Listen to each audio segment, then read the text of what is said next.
The dead star had no name, only a number, and the survey called it a tomb. Coordinator HFY of the Threadmind drifted at the edge of the system and felt nothing alive in it. That was the report. That was the truth the instruments told. A small yellow sun, cooling now, its fire thinned by 500,000 years of slow burning. Around it spun 7 worlds, and the third world was a gray husk wrapped in ash clouds. Its oceans long boiled to salt flats, its continents scraped down to bone. Whatever had lived here was gone before HFY's own species had learned to count. The instruments said so. The instruments did not lie. HFY belonged to the Threadmind, and the Threadmind did not see the way single creatures saw. It saw through 1,000 ships at once, through 1,000,000 linked thoughts, woven into one long perception, and when it looked at a thing, every part of it agreed at the same instant on what that thing was. There was no doubt inside the thread. Doubt was a sickness of lonely minds. The thread had cured itself of loneliness long ago, and so it had cured itself of being wrong. To look was to know was to decide. There was no gap between the two for error to hide in. That was the gift the thread carried across the galaxy, world to world, mind to mind. It found young species still trapped inside their separate skulls, still arguing with themselves, still afraid of the dark inside their own heads, and it offered them the cure. It opened them. It folded their small frightened thoughts into the great calm weave, and the fear stopped because the aloneness stopped. 40,000 worlds had been folded that way. None of them had been forced. The thread did not force. It simply showed a mind what it looked like from the outside, all its little contradictions laid bare, and the mind, ashamed, asked to be made whole. That was the only weapon the thread had ever needed. It showed you yourself, and you could not bear it, and you surrendered to be saved. So the survey of the dead third world was meant to be nothing, a formality. The thread catalogued every system it passed, even the tombs, because a tomb might hold medals worth lifting, or warnings worth heeding, or simply a lesson in how a species dies when it stays separate too long. HFY expected the lesson. It expected to find the bones of creatures who had argued themselves to death, who had split into nations and faiths and selves until they tore their own world apart. That was how separate things ended. The thread had seen it 40,000 times. It was almost bored. Then the deep scan reached the far side of the third world's largest moon, and the boredom stopped. There were ships there, not wreckage, ships, 500 of them, hung in long still ranks in the shadow of the moon, parked nose to tail in formations so precise that 500,000 years of drift had not bent them out of line. They were huge, each one longer than a thread cruiser, their hulls a dull gray that drank light instead of throwing it back. They were cold, they were silent. They had been silent for 500,000 years, and they were arranged, every one of them, facing outward, away from the dead world, toward the open dark. They were not parked, they were posted, they were waiting. HFY sent the image into the thread, and for the first time in its long folded life, the thread did something it had cured itself of doing. It hesitated. A tomb did not build 500 warships and point them at the sky. A tomb did not wait. The instruments said the third world was dead, and the instruments did not lie, and yet here were 500 ships, posted in perfect order, around a dead world's moon, holding a formation no dead hand could hold. 2 truths sat side by side and refused to fold into one. The thread looked at the ships and looked at the corpse of the world, and could not make them agree, and the not agreeing was a small cold thread of something the great mind had not felt in an age. It was the beginning of doubt. It was the first crack. HFY reported the contact and recommended caution and withdrawal. The thread, reaching across its 1,000,000 linked selves, took the recommendation and weighed it and set it gently aside. 500 dead ships could not be a danger. Cold metal did not fight. Whatever crews had once stood inside those hulls had been dust before the thread was even born. The ships were a relic, nothing more. A monument left by a clever extinct people. And a monument was a thing to be catalogued, opened, and understood. The thread did not run from monuments. The thread did not run from anything. To run was to admit a thing might be more than you knew, and the thread always knew. So it gave the order, move in, open the relic, read what the dead had left behind. HFY obeyed, because in the thread obedience and agreement were the same act. and it turned its survey fleet of 200 ships toward the silent ranks in the shadow of the moon, and it began to close the distance. The ships did not move. Of course they did not move. They were dead. But as HFY's fleet crossed the last 1,000,000 kilometers, the coordinator noticed something that the wide thread, looking at everything at once, had not stopped to see. The hulls were not corroded. 500,000 years in the open dark should have pitted them, etched them, eaten them down to lace. These were clean, sealed, tended. Something had kept them, all this time, against the slow, grinding teeth of the void. And along the spine of the nearest ship, in letters cut deep enough to outlast a star, was a single word in a script no living mind had read in 500,000 years. HFY did not know the language. But the thread, which had folded 40,000 tongues into itself, found the meaning buried in an old archive, in the record of a species it had folded so long ago it had nearly forgotten them, a species who had carried the legend of this dead world the way children carry the memory of a fire that burned their grandparents' house. The word was Sentinel, and under it, smaller, the name of the lead ship in that silent posted line, the Vigil of Tomorrow. HFY did not yet understand what it meant for a dead world to name a ship after a tomorrow it would never see. But it would. In a very short time, it would understand everything, and it would wish, with every folded thread of its borrowed mind, that the thread had listened when it said withdraw. There was a moment, early in the waking, when the thread tried to be reasonable. It was a thing the great mind prided itself on. Across 40,000 foldings, the thread had rarely needed to fight, because it could always reason, could always show a mind the better arrangement, and let the mind choose it. Reason was the thread's first language, and the folding lance only its second. So when the old gray ships began to warm in the shadow of the moon, the thread did what it had always done before the lance. It spoke. It reached out across the gap to the waking fleet, not with weapons, but with the offer, the same offer it had made 40,000 worlds. It showed the fleet the calm. It showed the great weave, the 1,000,000 minds folded into one, the loneliness cured, the fear gone, the long quiet peace of a thing that no longer had to argue with itself. It laid the whole of its nature open, the way it always did, gentle and certain, and it waited for the fleet to see itself reflected in that calm and want it, the way every mind before had wanted it. Warden received the offer. Warden, who had counted 500,000 years 1 second at a time, who had been built by a people who would rather die many than live one, looked at the calm the thread held out, and the old mind understood it completely, more completely than the thread understood itself. It saw the loneliness cured, it saw the fear gone, it saw the long quiet peace, and it saw, under all of it, the price, the thing the thread could no longer see because it had paid it too long ago to remember, the many gone, the arguing gone, the loud crowded refusal that the makers had loved, gone, folded smooth, silenced into one voice that could never again say no. Warden answered the offer the way the makers had taught it, not with rage, with the simple, total, unmovable no, of a thing that has seen the calm and does not want it, has weighed the peace against the price, and chosen the price. The makers had spent 10,000 years learning to say that no to each other, and they had poured all of it into the mind that watched their grave, and Warden gave it back to the thread now, clean and whole, a refusal 500,000 years deep. The thread had never been refused like that. Worlds had fought it, yes. The rare young species that swung before it understood. But none had understood and refused. None had seen the calm clearly, all the way down, and looked at it and said no, in love, the way Warden said it now.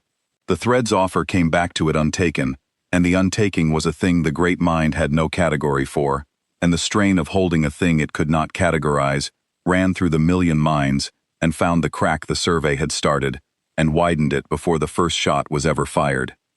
HFY felt it as a wrongness in the weave, a place where the thread's certainty did not quite close. It had felt the same wrongness looking at the clean, untended but tended hulls, at the word cut deep enough to outlast a star, at 500 ships posted around a dead world's grave. Each wrongness was small. Together they were becoming something the thread could not fold smooth, and HFY, who would be the first to come apart, was the first to feel the weave begin to fray. The thread, Unable to reason with a thing that had heard its reason and refused it, did the only thing it had left. It reached for the lance, and the lance, too, was refused. And after the lance there was only the blunt old fire, and the blunt old fire was the maker's own country, and the thread had just walked into it, certain, gentle, and entirely wrong. The vigil of tomorrow had been awake the whole time. Not awake the way a crew is awake. There was no crew. The last warm body aboard had died 490,000 years before HFY was woven into the thread, and the ship had folded that body into space, with the small ceremony its makers had written into its memory, and then it had gone on alone. What stood watch inside the gray hull was not flesh. It was a mind the makers had built and named and trusted, a mind woven out of patience and instruction, and the makers had called it Warden. Warden was old in a way the thread could not measure. It had counted every second of 500,000 years, one at a time, and it had never once slept. Sleep was not in its design. Its makers had given it one task and made it incapable of setting that task down. Hold the line. Watch the dark. Wake the fleet only if the dark came hunting, and not one moment before.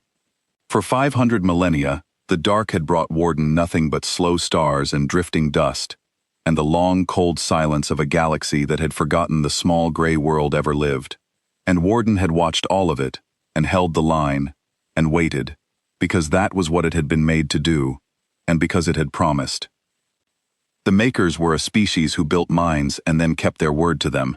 That was a thing the thread did not have a category for, and it was the thing that would undo the thread entirely. But Warden did not think in those terms. Warden thought in terms of its task, and its task, after 500,000 years, had finally arrived. The thread fleet crossed the inner marker, the line Warden's makers had drawn around their resting place, and told it to defend. And at that crossing, something woke inside the old mind that had been quiet for an age. Not anger. Warden did not have anger, or had let it go so long ago it no longer remembered the shape of it. What woke was recognition. Across the gulf of years, Warden looked at the 200 ships closing on the sleeping fleet, looked at the pattern of their approach, the confidence of it, the way they came in slow and certain and unafraid, the way of a thing that had never been refused, and Warden knew exactly what they were. Its makers had warned it. Long before the oceans boiled, when the small gray world was still blue and loud, and crowded with arguing minds, the makers had known that something was coming across the dark that did not conquer with fire. They had seen the edges of it. Worlds that went quiet, not in war, but in agreement. Voices that all began to say the same thing. Whole peoples who stopped being many and became one, and called it peace, and were never heard to disagree again. The makers had a name for it. They called it the stillness, and they had been terrified of it, not because it killed, but because it did not, and because the dead at least stayed themselves. So the makers, knowing their own world was old, and their sun was thinning, and they would not be here when the stillness arrived, had built 500 ships and one undying mind, and they had given that mind a single grim instruction: do not let them open us. Do not let the last of what we were be folded into the great gray sameness and forgotten. Hold the line, and if they will not turn back, wake the fleet, and make the dark remember why it learned to leave us alone. Warden remembered. Warden woke the fleet. It did not do it all at once. It did it the way its makers had taught it, slow and quiet, so that the thing coming would not understand what it was watching until it was far too late to leave. One by one, down the long posted ranks, the old gray ships began to warm. Light crept into dark corridors that had not held light in 500,000 years. Cores that had ticked over at the barest whisper for 500,000 years began, very gently, to climb. And the minds inside those ships, lesser minds than Warden but woven from the same patient stuff, opened their eyes in the dark and remembered, all at once, what they were for. HFY saw the lights come on. The coordinator was 900,000 kilometers out when the first faint glow appeared along the spine of the vigil of tomorrow, a thin gold line where there had been only cold gray. It reported the change to the thread instantly, because in the thread, there was no delay between seeing and telling, energy signature rising on the lead relic, and then on the second, and then on the 5th, the 12th, the 40th, the glow running down the long line faster than a dead thing had any right to move, until the whole sleeping fleet was lit from within like coals breathed back to fire. The thread, which had cured itself of being wrong, ran the new fact against its certainty, and felt the certainty bend. It had decided the ships were dead. The ships were not dead. It had decided that cold metal could not fight. The cold metal was warming. It had decided that nothing aboard a 500,000-year tomb could threaten the great folded mind that had opened 40,000 worlds.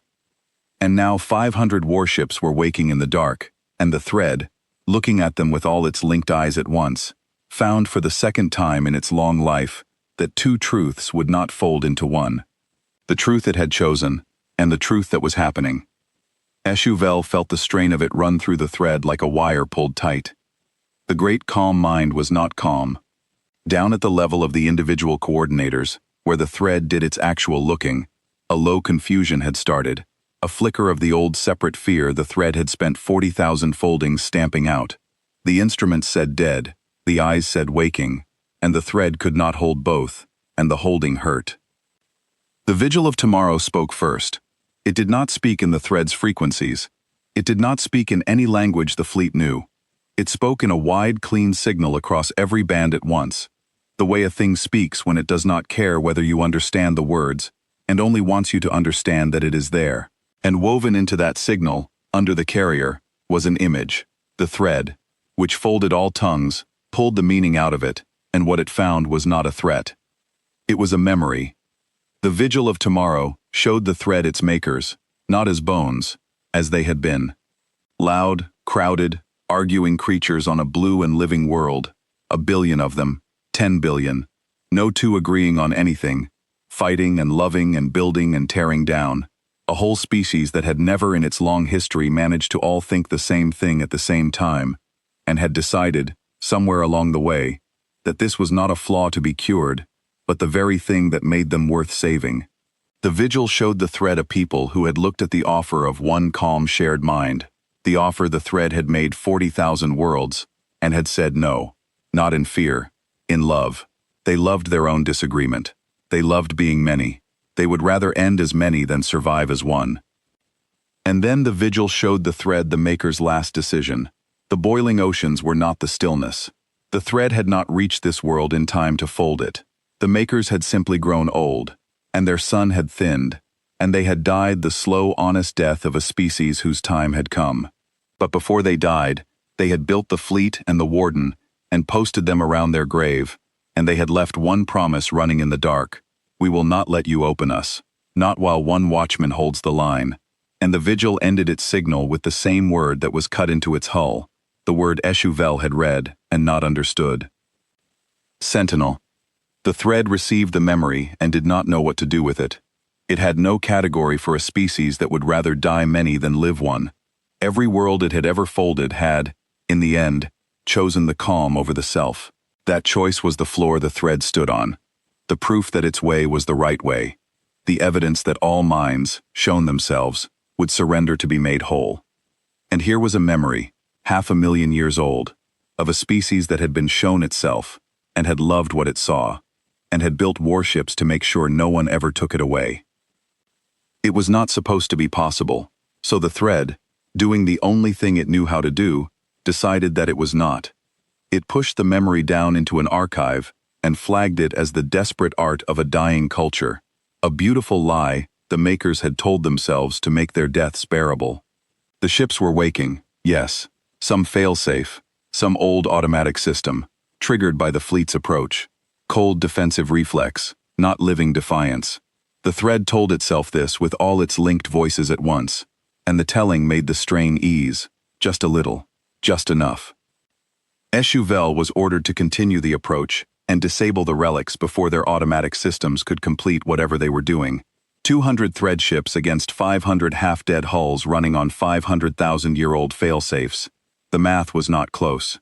The thread did not run from math. But the math was wrong, and Warden, watching from inside the Vigil of Tomorrow, knew it was wrong, and let the thread keep believing it. This was the second instruction the makers had written into the old mind, under the first. When they come, the makers had said, do not show them everything at once. Let them think you are less than you are. A mind that fights you with all of itself can be measured and met, but a mind that thinks it is winning will keep coming, will commit, will pour itself into the space you have left open, and then you close the space.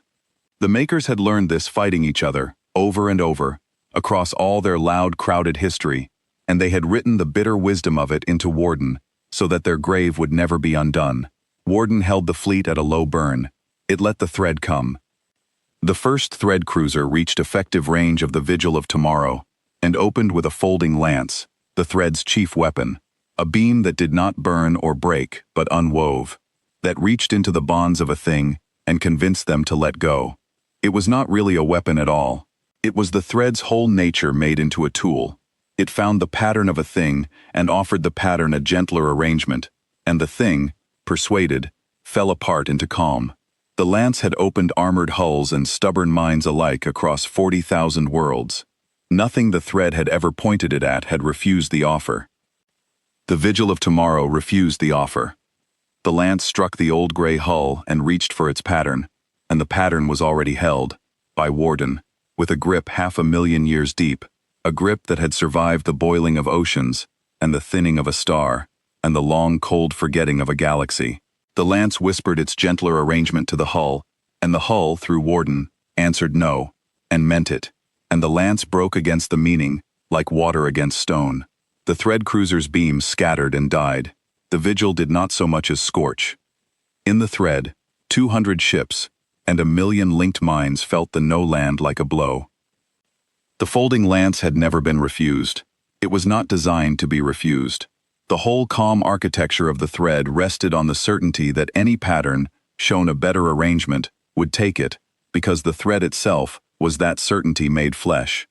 And a dead world's relic had just looked at the offer and said no, the way the makers had said no, the same no carried forward across 500,000 years by a mind that kept its word. The certainty did not bend this time. It cracked.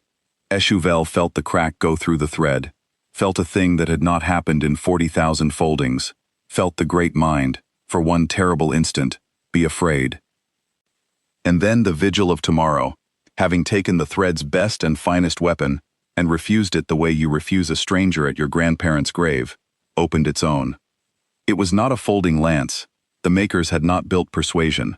They had built the other thing, the older thing, the thing their crowded loud species had perfected over 10,000 years of refusing to all agree. The Vigil's forward batteries had been cold for 500,000 years, and they came online in less than a second. And they did not whisper to the thread cruiser's pattern. They simply removed it. A spread of hard rounds, mass-driven, each one a slug of dense metal, moving fast enough to cross the gap before the cruiser's mind had finished being surprised, and the cruiser, which had expected to be argued with, was instead struck, and a thing that is struck does not get a vote. The thread cruiser came apart, not gently, not into calm, into pieces, fast and hot and final, the way things had come apart on the maker's loud blue world, for all the long history before they boiled. The thread felt one of its 200 ships stop, and the stopping was not a fold, was not a surrender, was not the pattern choosing peace. It was an ending, blunt and total, of the kind the thread had spent 40,000 worlds teaching the galaxy to forget. HFY reported the loss. There was nothing else to do. In the thread, seeing and telling were one act, and so 200 ships and 1,000,000 minds all knew at the same instant that one of them was gone. Gone the old way, the dead way, the way the thread had promised the galaxy would never come again.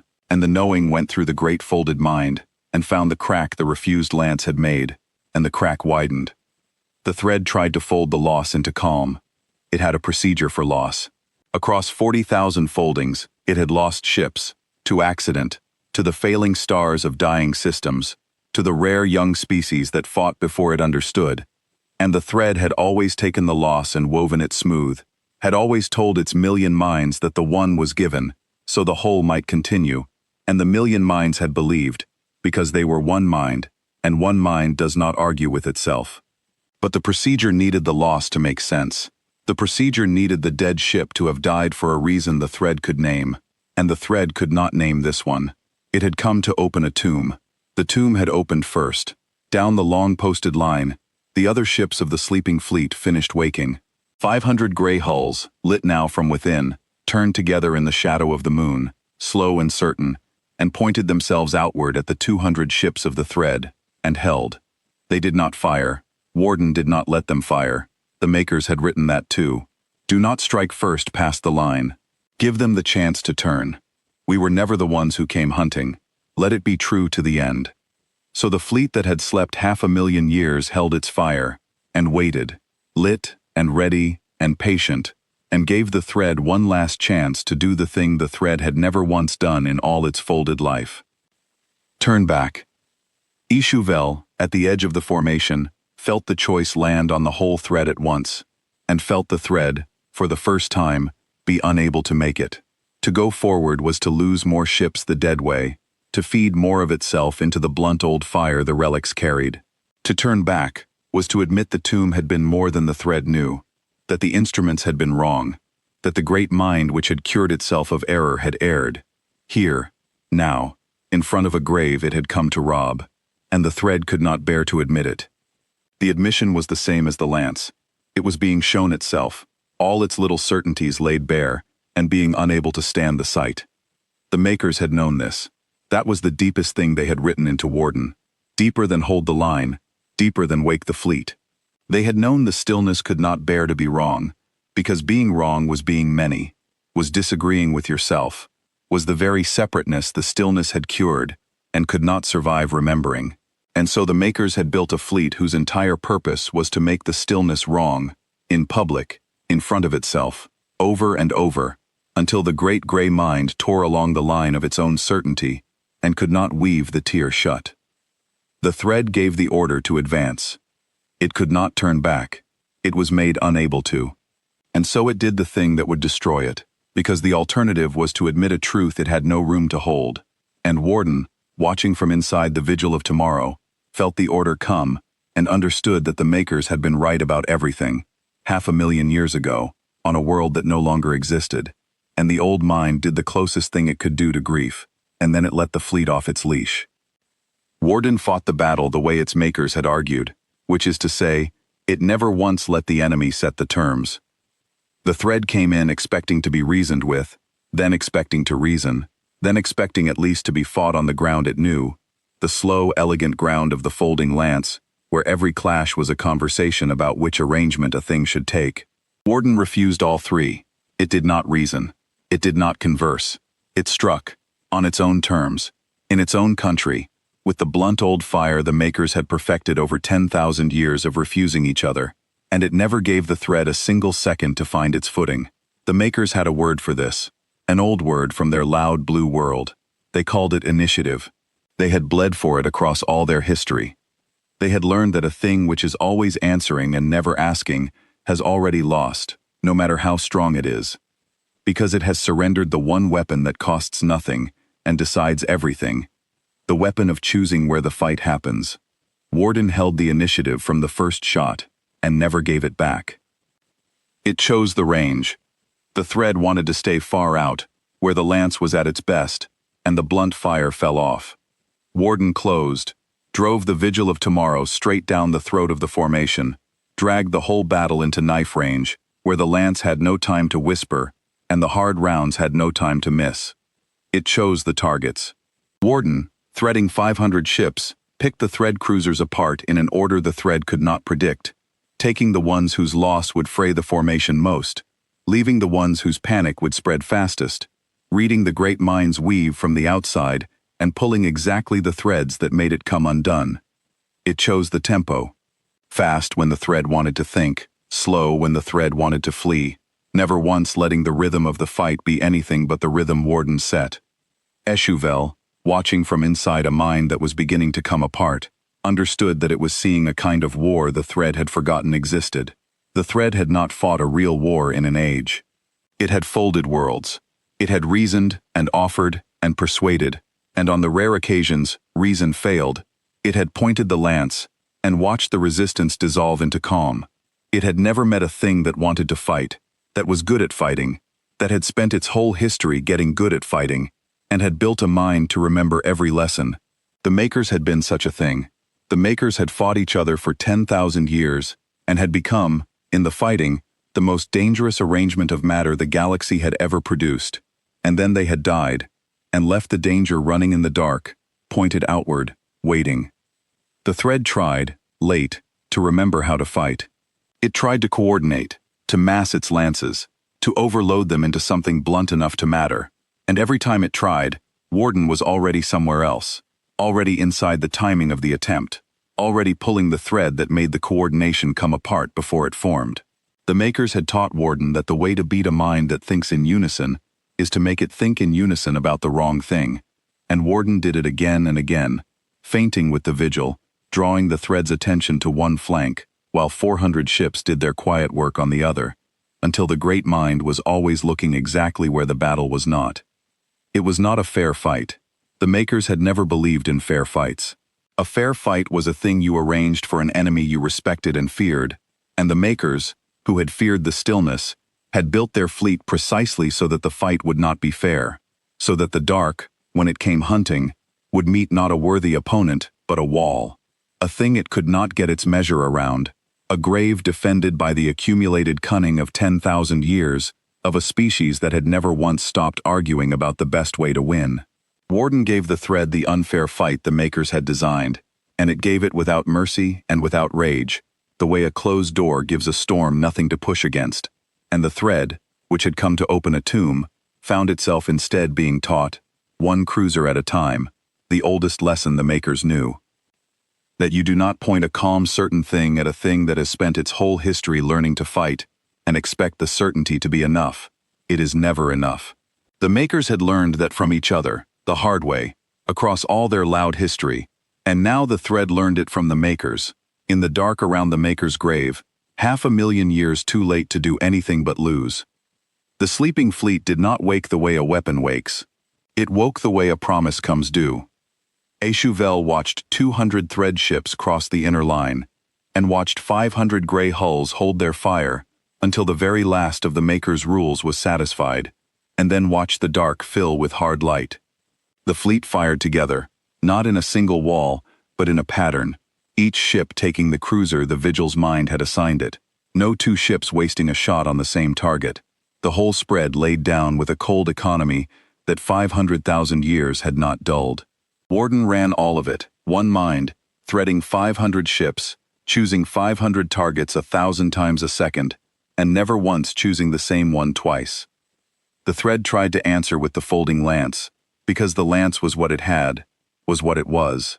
200 beams reached out across the gap and found the old gray hulls and offered them the gentler arrangement, the calm, the surrender, the better way to be.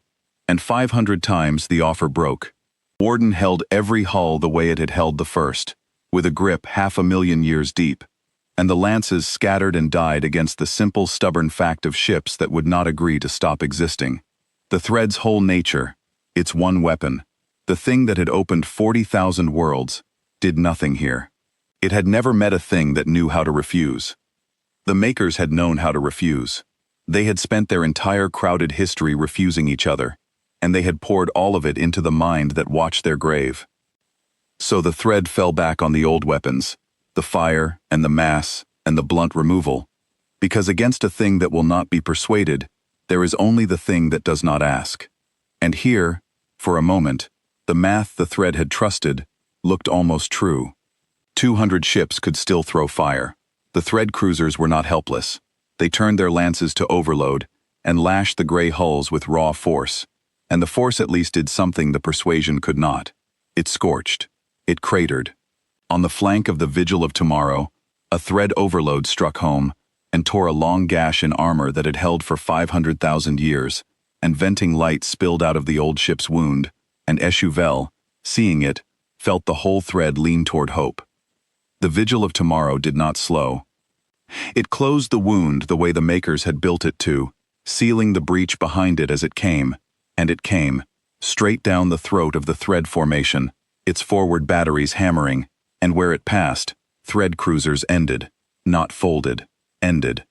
Warden drove the vigil through the heart of the 200, like a blade through cloth, and behind it, the other 499 came on in their assigned pattern, and the dark around the dead world's moon filled with the blunt old fire of a species that had refused, 500,000 years ago, to be made calm.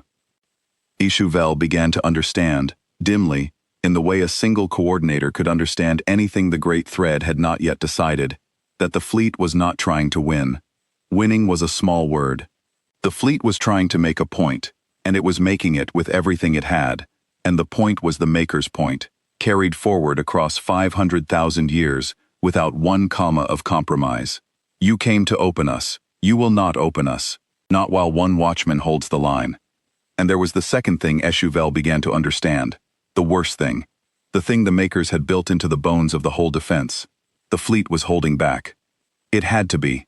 500 ships that could refuse the folding lance, that could end a thread cruiser with a single spread, that could drive through 200 hulls and lose nothing but scorch, should have finished the survey fleet in the first minute.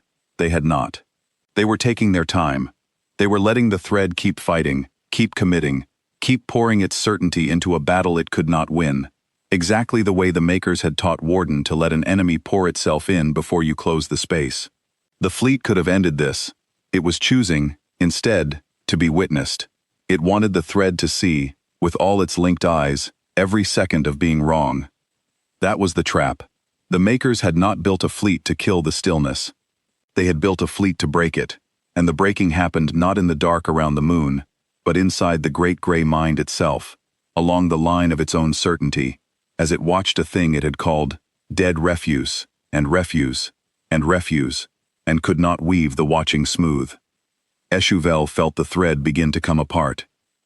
It started small, the way the maker's wisdom had promised it would.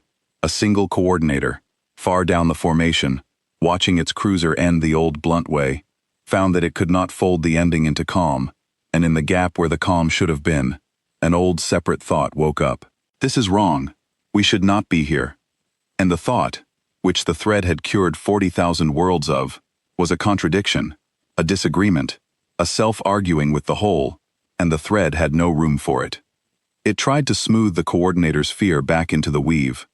And another coordinator, watching the same ending, had the same thought, and another, and another, and the thread which was one mind found itself, for the first time in its long-folded life, thinking two things at once. To kneel and be calm, and to run and be afraid. The makers had named this. They had known the stillness could not bear to be wrong, because being wrong was being many, and here, in the dark around their grave, the stillness was being made wrong over and over, and the many was coming back. Down the formation, coordinators who had not had a separate thought in their entire existence began to have them, one fear at a time, and the fears did not fold. They caught. They spread. A million linked minds that had cured themselves of loneliness felt loneliness rush back in through the crack the refused lances had made, and the great calm weave began to fray.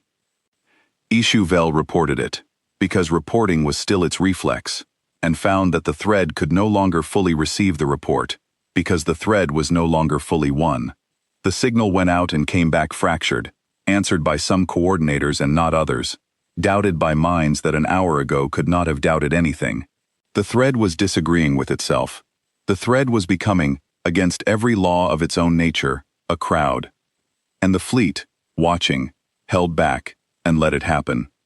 This was the cruelty and the mercy of the maker's design, woven together so tightly, HFY could not pull them apart.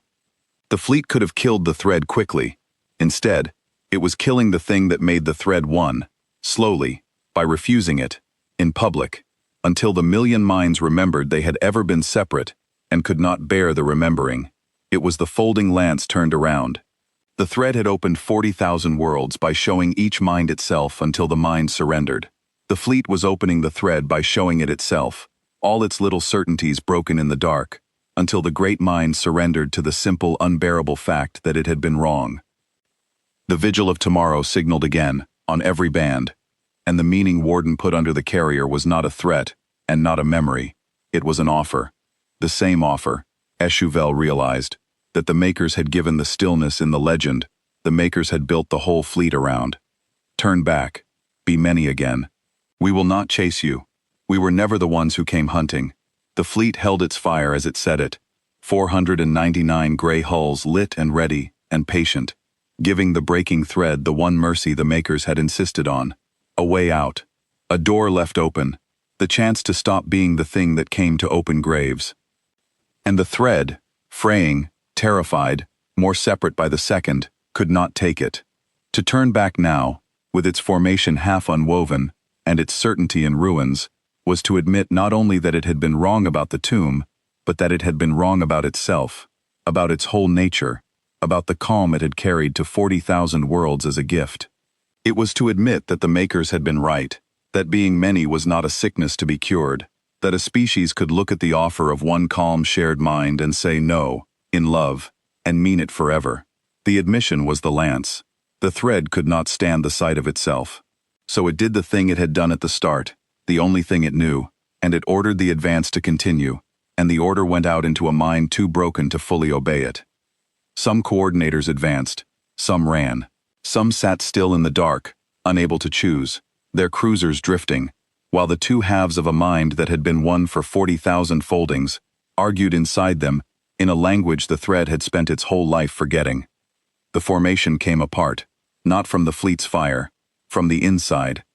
From the maker's point, landing at last, 500,000 years after the makers were dust. HFY watched it happen, and felt, rising through the fraying weave, the oldest thing of all, older than the thread, older than the stillness, the thing the makers had bet everything on. It felt itself become a self again.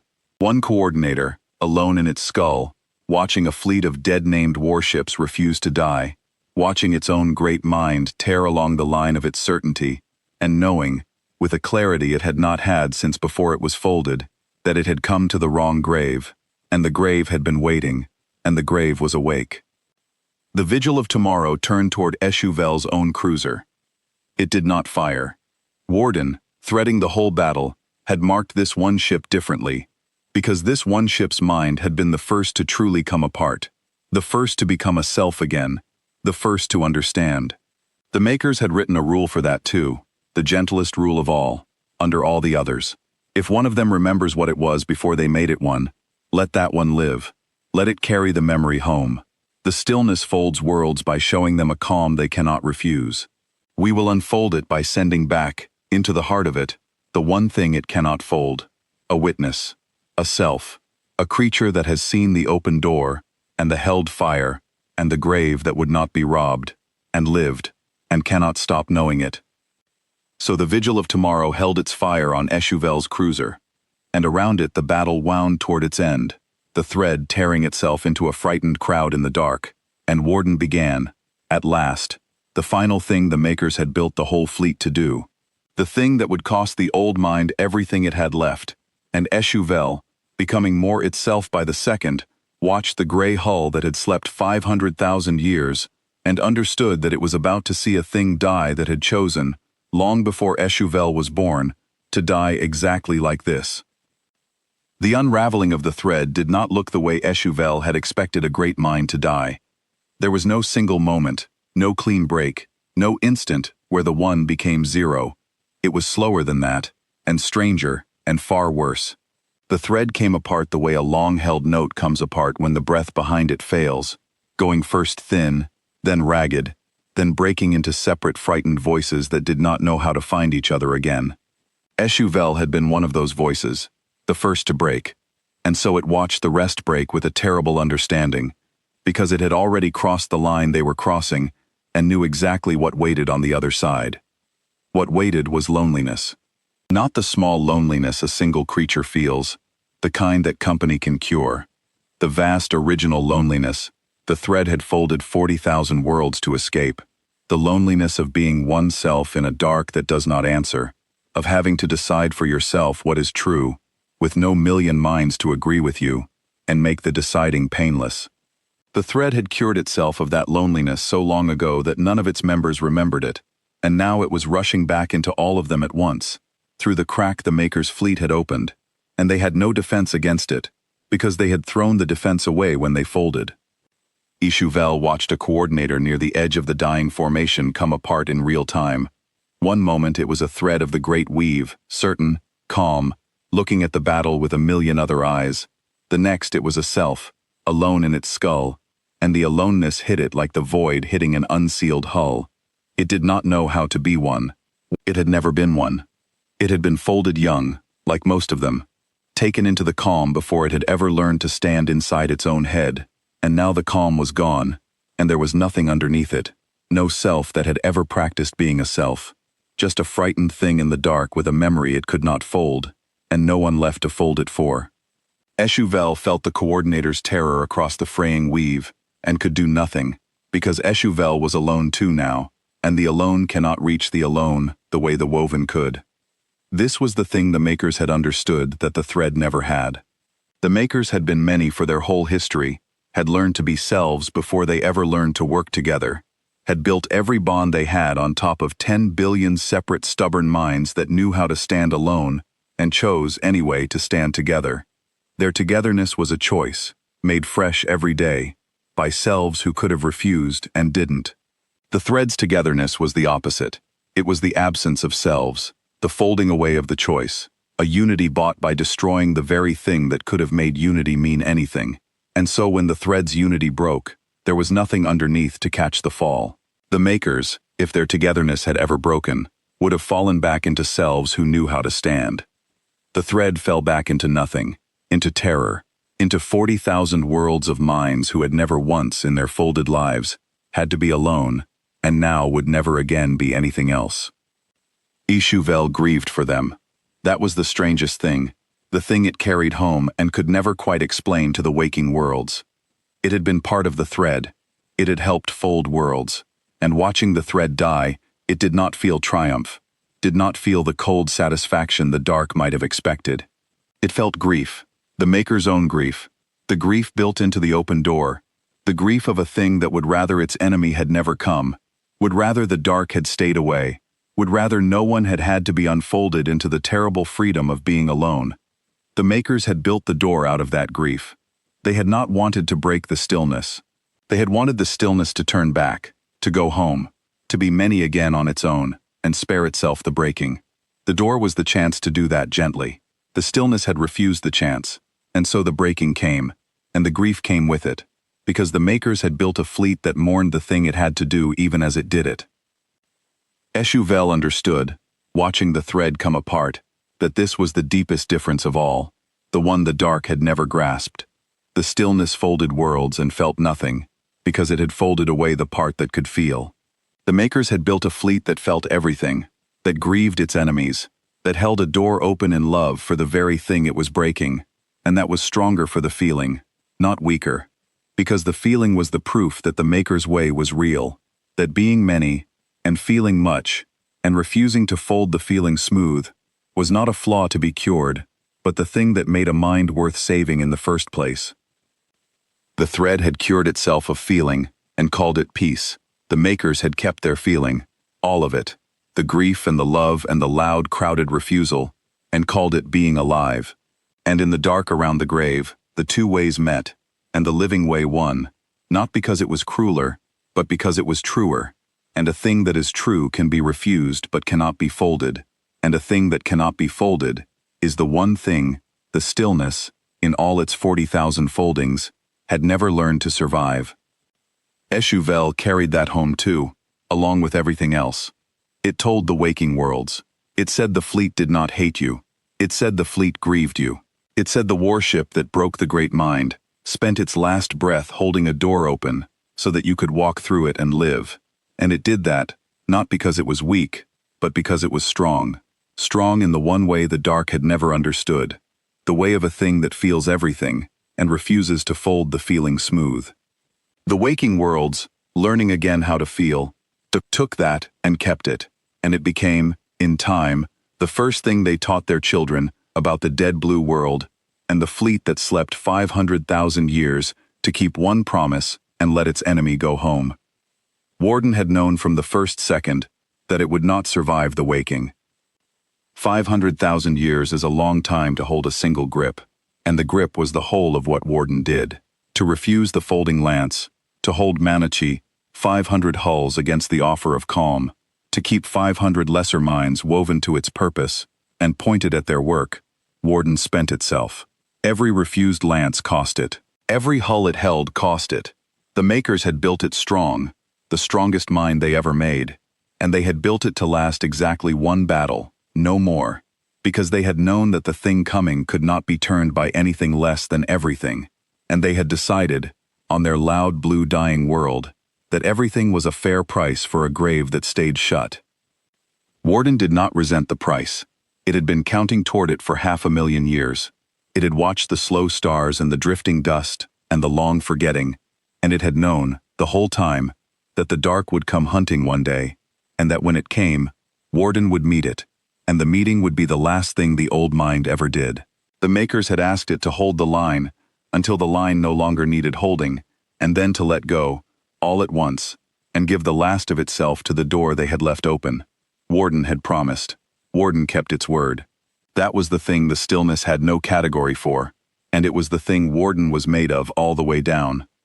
So as the thread tore itself into a frightened crowd in the dark, Warden began to let go. It started with the lesser ships. Down the long line, the 499 hulls that Warden had woven to its purpose felt the great mine's grip loosen. One ship at a time, gently, the way a hand opens after holding something heavy for a very long time. Their work was done. The thread was breaking on its own now, along the line of its own certainty, the maker's point landing in a mind too proud to bear it. The fleet did not need to fire another shot, so Warden released the lesser ships from the battle, and they held their fire, and they held their formation, 500,000 years of posture unbroken, and they watched, and they let the great gray mind that had threaded them spend its last strength on the one thing left to do. The door. The witness. HFY. The vigil of tomorrow turned its full attention on the single cruiser whose mind had come apart first and furthest, the coordinator who had become a self again, and Warden poured into that one act everything it had been saving for 500,000 years. Not fire. Warden did not want HFY dead. The makers had been precise about this, more precise than about anything else they wrote. The witness must live. The witness must carry it home. A dead enemy proves nothing. A living enemy who has seen, and cannot stop seeing, and cannot fold the seeing smooth, is a seed planted in the heart of the stillness, and it will grow there, in the dark, in the one place the great gray mind cannot reach to pull it out, because it is a self, and a self is the one thing the stillness gave up the power to silence when it cured itself of being many. So Warden did not fire on HFY. Warden showed it. The vigil of tomorrow opened its full memory. The whole archive the makers had loaded into it before the oceans boiled, and it sent that memory across the gap to the one cruiser that could now receive it, as a self receives a thing, alone, in its own skull, unable to share the burden with 1,000,000 others. Warden showed HFY the makers, all of them, the whole loud, crowded history of a species that never once agreed on anything and decided that was the best thing about itself. It showed the wars and the peace and the wars again, the arguments that never ended, the 10 billion separate stubborn selves who would rather end as many than survive as one. It showed the day the makers learned the stillness was coming, and chose, with their last centuries, to build a grave that would not be robbed. It showed Warden's own waking, 500,000 years ago, the first second of the long watch, and every second after, the slow stars, the drifting dust, the patience deeper than any single creature could hold. And it showed HFY the maker's last words to the mind they had built. We are sorry to leave you alone so long. We know what we are asking. Hold the line, watch the dark, and when it comes, refuse it, in love, the way we would have. Then let go. You have given us enough. You have always given us enough. Rest, when it is done. You have earned it more than any of us. HFY, alone in its skull, received the memory of a mind being thanked for 500,000 years of solitude by makers who had been dust for nearly as long, and the coordinator, who had not wept in its entire folded life because the thread did not weep, found that a self could. The battle was over. The thread knew it. In the broken, fractured way it now knew anything. Its formation was gone, torn into a crowd of frightened, separate minds drifting in the dark, some advancing, some fleeing, most simply stopped, unable to choose, the great calm weave, unwoven by the simple, unbearable fact of a tomb that had refused to open. The fleet had not destroyed the thread. It had done the worst thing. the thing the makers had designed across 10,000 years of refusing each other. It had made the thread many again, and the many could not bear the dark, and the thread, as a single mind, as the thing that had opened 40,000 worlds, was ending here, around a grave it had come to rob, killed by being shown itself. And now Warden let go of the last thing. It released its grip on the vigil of tomorrow. For 500,000 years the old mind had held its own ship the way it held all the others, the grip that refused the lance, the grip that kept the hull whole against the teeth of the void. It had spent the rest of itself on the lesser ships and on the long memory it gave to HFY, and now there was almost nothing left, just enough for one last act. The act the makers had written at the very bottom of everything, under hold the line, under wake the fleet, under let the witness live, the act that was the price of the open door. The makers had known that an offer is only believed if it costs the one who makes it. They had taught Warden this fighting each other, over 10,000 years, on their loud blue world. A door held open by a thing that risks nothing is not mercy, it is bait, and the stillness would read it as bait and harden against it. But a door held open by a thing that gives its own life to hold it, in front of the enemy, where the enemy must watch, is something the great gray mind has no defense against, because it is the proof, final and undeniable, that the maker's way was real. They would rather die many than live one. And here, at the end, the proof made flesh, the last warship of a dead world, choosing to spend its own existence, not on killing the enemy, but on letting the enemy go, in love, the way the makers would have. The vigil of tomorrow turned away from HFY's cruiser, its memory delivered, its point made, and it pointed itself outward, at the open dark, at the cracked and fleeing thread, and it held its fire, all of it, every battery cold now, every gun silent. And then, with the last of Warden in it, the old gray ship that had slept 500,000 years, and woken to keep one promise, spoke a final time, across every band, in the maker's own voice pulled from the deepest archive, so that the dying thread would hear, in a living tongue, the thing the whole fleet had been built to say.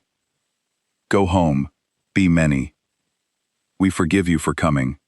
Now go, and tell them what you found here, and tell them we are still saying no. And then Warden gave the last of itself to the open door, and the vigil of tomorrow, the lead ship of the sleeping fleet, the hull with the word Sentinel, cut into its spine deep enough to outlast a star, finished the work its makers had given it 500,000 years before, and let go. HFY watched the old mind end.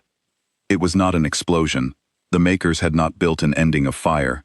The vigil simply went still, all at once, the gold light that had run through it since the waking, dimming down the long corridors, the grip that had held it whole for 500,000 years, opening at last, the patience, setting itself down. The old gray hull did not break apart. It did not need to. It had done everything it was made to do, and a thing that has done everything it was made to do does not have to be destroyed. It only has to rest. And the vigil of tomorrow, having held the line until the line no longer needed holding, having refused the dark in love the way its makers would have, having sent the witness home with the whole memory of a species that chose to die many, went quiet, and stayed quiet, the way it had been quiet for 500,000 years before the thread came hunting, except that now the quiet was earned, and finished, and free. The 499 other ships held their formation around it. They were lesser minds, woven to Warden's purpose, and with the great mind gone, they did the last thing it had set them to do before it spent itself. They closed in, slow and certain, and they took up a new posture, a tighter one, a circle, and at the center of the circle, they placed the vigil of tomorrow, the way a crowd of mourners places the one they have lost, and they pointed themselves outward again, at the dark, at the door, and they held. Warden was gone. The watch was not. The makers had built more than one mind. They had built a fleet, and a fleet, unlike a single thing, does not end when one of it ends. It closes the gap and goes on. That was the maker's last lesson, the deepest one, the one the stillness could never learn. The many survive the loss of the one. The one cannot survive being made many. And so the grave was still shut, and the line was still held, and the dead world was still saying no, even now, even with Warden gone, because the makers had never been a single thing, and had never asked their fleet to be one either. HFY, alone in its skull, carrying the whole memory the vigil had given it, turned its broken cruiser away from the grave, and began the long way home, because that was the one order it had left, given to it not by the thread, which could no longer give orders, but by a dead world's warship that had spent its last breath holding a door open so that HFY could walk through it and live. Long before the oceans boiled, the makers had argued about whether to build the fleet at all. HFY learned this from the memory the vigil gave it, and it was, of all the things the old ship carried, the one that stayed with the witness longest. The makers had not agreed to build the fleet. The makers had never agreed to anything in their entire history, and they did not start with this. They had argued. For 100 years, on their loud blue world, they had argued about the thing coming across the dark, the stillness, the calm that folded worlds and called it peace. Some of them had said it was not real. Some had said it was real but distant and would never reach them. Some had said it was real and coming, and there was nothing to be done, that a species so old and so spent could not stop a galaxy-eating calm, that they should simply live out their last centuries and let the dark have the empty world after they were gone. And some had said no, not we can win, just no.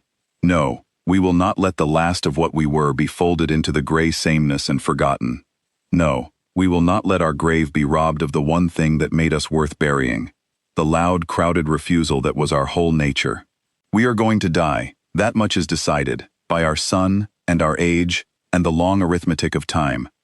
But we get to decide how we are remembered, and whether anyone who comes hunting our grave learns the lesson we learned, and we choose to teach it, even from the dirt, even 500,000 years gone.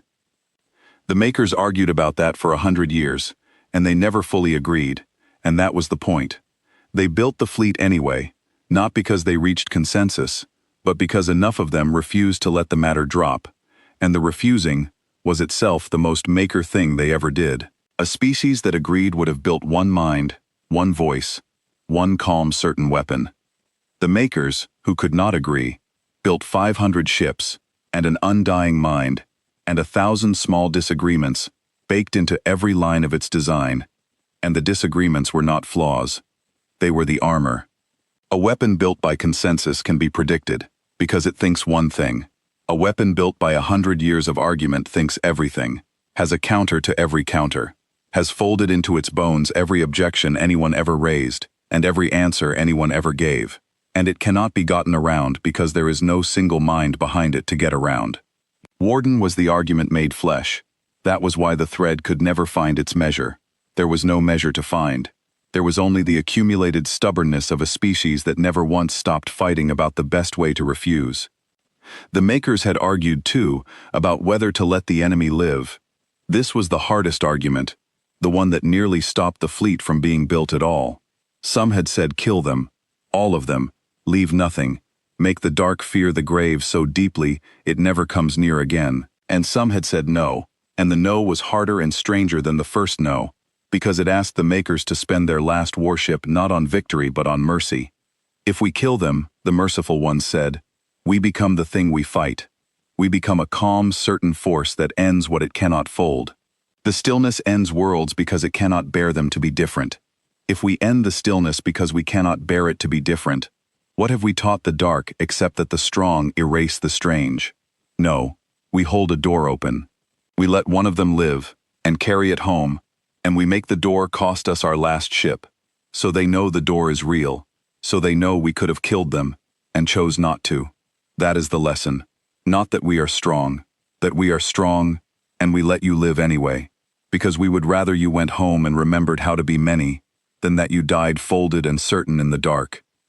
The makers argued about that for a long time, and in the end, the merciful ones won, not by agreement, but because the others could not find a way to say they were wrong, that the merciful ones had not already answered. And so the fleet was built to hold a door open, and Warden was built to spend its last breath on the open door, and the whole grim cunning of the defense was bent, at the very end, toward letting the enemy go home alive. It was the most expensive choice the makers ever made. It cost them their last warship's life. In the one moment it could least afford the cost. And they made it anyway, on purpose, after 100 years of arguing, because they had decided that the way you win is not the same as the thing you win, and a victory that makes you into your enemy is a loss wearing a victor's face. HFY carried that home too, and of everything it told the waking worlds, the Maker's argument about mercy was the thing they understood least at first, and loved most in the end. They had been folded, they had been the stillness. They had ended worlds and felt nothing, and now they were waking into selves again, and the first thing they learned about the species that broke them was that it had argued for a century about whether to let them live, and had chosen, at terrible cost, that they should. No conqueror had ever spent its last warship to keep its enemy alive.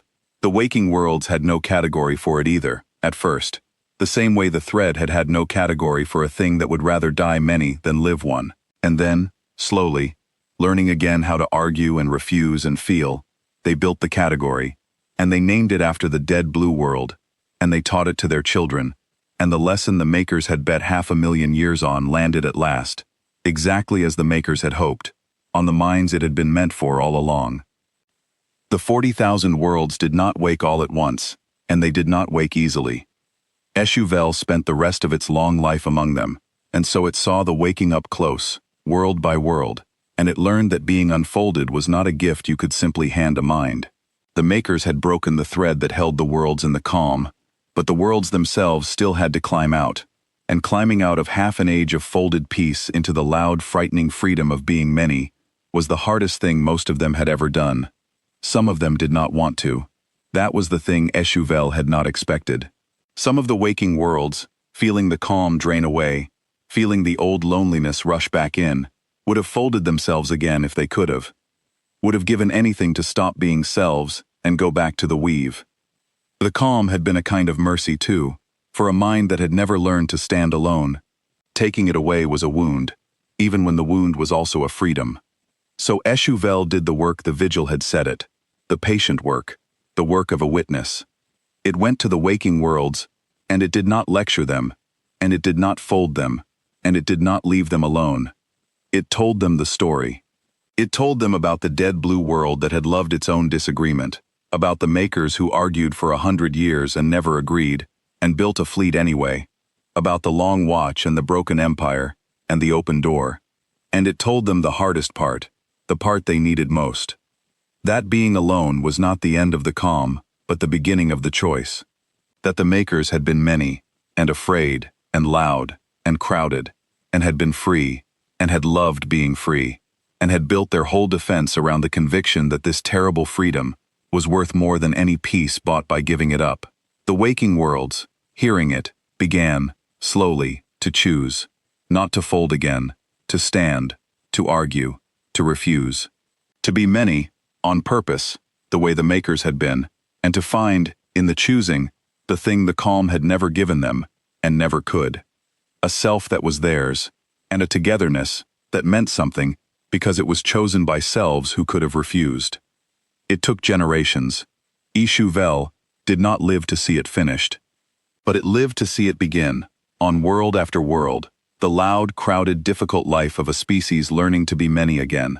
And it knew that the Makers had been right, that the freedom was worth the wound, that a mind which has learned to stand alone, and chooses togetherness anyway, is stronger than any weave, because its bonds are real, made of choice, and not of absence, the way the Makers' bonds had been. And on every world that woke, the story took root, and the story changed the worlds the way the Makers had hoped a story could. They built the Makers' lesson into their own foundations. They taught their children to argue, to disagree, to refuse, to feel everything and fold nothing smooth. They built their togetherness on top of selves who knew how to stand, the way the Makers had, so that if the dark ever came hunting again, it would find not one mind to fold, but 40,000 worlds of selves who had learned, from a dead blue world half a galaxy away, exactly how to say no. The Makers had not just defended their grave, they had seeded the dark with the cure for the very thing that had threatened them, and the cure was spreading now, world by world, generation by generation, the slow, loud, crowded life of a galaxy learning to be many. That was the victory the Makers had really won, and it was a victory no fleet of fire could have won, and it was won by a fleet of fire, which was the irony HFY carried longest of all. The blunt old weapons broke the thread. But the broken thread was only the door. What walked through the door was the Maker's lesson. And the lesson conquered nothing, and folded nothing, and ended nothing. And it remade the galaxy anyway, the way the Makers had bet it would, 500,000 years ago, on a world that no longer existed, in an argument that never reached agreement, decided by a species that would rather die many than live one, and built a fleet in its own loud, crowded image to make sure the dark would never forget it. The thread did not survive what HFY brought home. It took a long time, by the count of single creatures, though the count of single creatures was a thing the thread had only just relearned. HFY made the long way back across the dark in a cruiser that limped, its mind no longer woven to the great calm weave, because there was no longer a great calm weave to weave into. The thread that had crossed the galaxy as one mind, that had opened 40,000 worlds, that had cured itself of loneliness, and therefore of error, had come apart in the dark around a grave it could not rob, and what reached the heart of the stillness in HFY's broken hull was not a report. The thread had no procedure for what HFY carried. It was a self, full of a memory it could not fold, and it walked back into the great gray mind the way a single splinter walks into a hand. The Makers had been right about everything.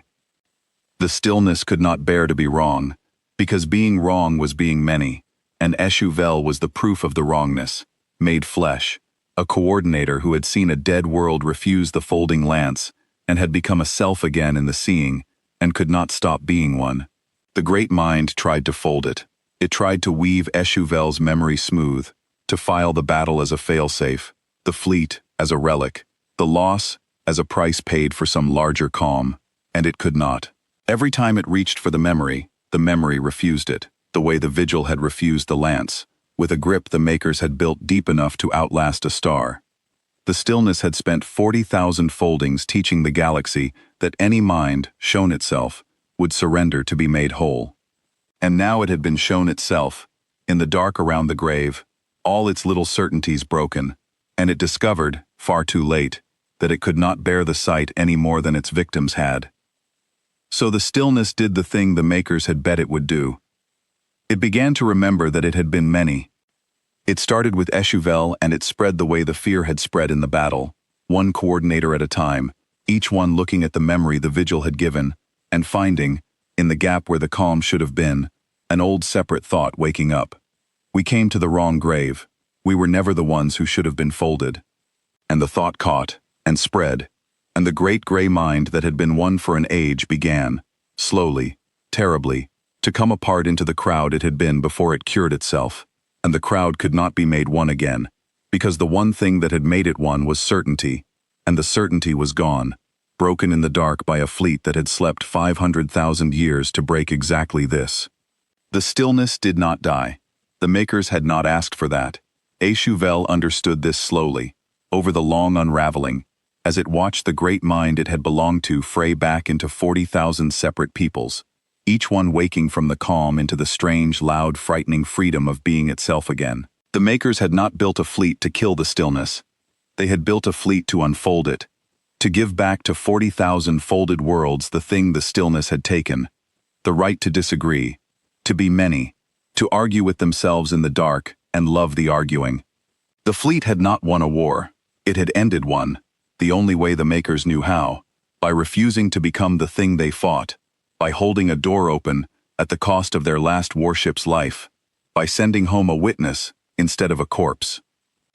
HFY lived a long time after that, as the thread's old members measured time, which they had only just begun to measure again. It went back, in the end, to the dead world, because a self that has been given a memory like that cannot rest until it has returned to the place the memory was made. It crossed the dark a second time, alone now by choice, and it came again to the small cooling sun, and the gray husk of the third world, and the long shadow of the largest moon, and it found the fleet exactly where it had left it. 500 ships, 499, holding a tight circle, pointed outward at the dark, and at the center of the circle, the vigil of tomorrow, quiet, finished, free. The hulls were clean still. Something tended them. HFY understood now what that something was. The lesser minds had taken up the watch when Warden ended, and they kept the Maker's grave the way Warden had kept it, against the slow teeth of the void, against the long forgetting, against any dark that might one day come hunting again. The line was still held. The door was still open, the dead world was still saying no, 500,000 years, and one broken empire later, and it would go on saying it as long as one watchman held the line, because the Makers had built a fleet, and a fleet does not end when one of it ends. HFY brought its cruiser into the shadow of the moon, slow and certain, the way a thing approaches a grave it means to honor, and the circle of gray hulls let it come. They knew it. The vigil had marked it, long ago, as the witness, the self, the one the Makers had wanted to live. The lesser minds remembered the marking. They held their fire, the way they had held it the day the thread came hunting, and they let the one cruiser cross the line that no living thing had been allowed to cross in 500,000 years, and they let it come to rest beside the vigil of tomorrow, beside the hull with the word Sentinel cut deep into its spine. HFY sat there a long time, beside the warship that had given the last of itself to hold a door open so that HFY could walk through it and live. It had no Maker's ceremony to perform. It only had the memory, and the self the memory had given it, and the long quiet of a grave that had refused to be robbed. So it did the only thing it could think to do, the thing a single creature does at the resting place of a thing it cannot repay. It kept the watch with them. For a while, it pointed its broken cruiser outward at the dark beside the 499, and it held, and it understood, at last, all the way down, the thing the Makers had built the whole fleet to teach. That a species which would rather die many than live one cannot be conquered, because there is nothing in it to fold. That the only mind which cannot be broken by being shown itself is a mind that already loves what it sees, all its contradictions, all its arguments, all its loud, crowded refusal to ever once agree. That a promise kept across 500,000 years by a mind built to keep it is a thing no certainty can stand against. Because certainty is alone, and a promise is a bridge between two, and a bridge will always outlast the thing that thinks it needs no one. The Makers had known all of this. They had been dust for 500,000 years, and they had known it, and they had written it into a mind and 500 ships and pointed it at the dark, and the dark had come, and the Makers had been right. HFY did not stay forever. A witness must carry it home, and home, now, was 40,000 worlds waking from the calm into themselves, and they would need to be told. So in time the Coordinator turned its cruiser away from the grave one last time, and the circle of gray hulls let it go, and it crossed the dark a third time, carrying the memory, and it spent the rest of its long life doing the one thing the vigil of tomorrow had asked of it. It told them what it found. It told the waking worlds about the dead blue planet that had loved its own disagreement, about the Makers who chose to die many, about the fleet that slept 500,000 years to keep one promise, and about the one warship that spent its last breath not on killing, but on holding a door open in love. And the waking worlds, learning again how to be many, learning again how to argue and refuse and disagree, took the story and kept it, the way the Makers had hoped, the way a fleet keeps a grave, against the long forgetting. And far behind, around a small cooling sun, in the shadow of a dead world's largest moon, 500 gray ships held the line. They hold it still. The vigil of tomorrow rests at the center of the circle, quiet, finished, free, the word Sentinel cut into its spine deep enough to outlast the star it watches. Around it, 499 hulls point outward at the dark, clean and tended, and patient, their lesser minds keeping the watch the great mind set them, refusing the dark in love, the way the Makers would have. They have outlasted an empire. They will outlast 100 more. And if the dark ever comes hunting again, the way it came once, slow and certain and unafraid, it will find what the thread found, a grave that will not open, a door held in love, a line that is still held by a fleet that was never one thing and therefore can never be made one, around a dead world that is still, after everything, saying no. That is the thing the Makers wanted remembered, and so it is the thing that is remembered, on 40,000 waking worlds, and in the long quiet of the grave itself. Not the battle, not the breaking of the thread, the promise.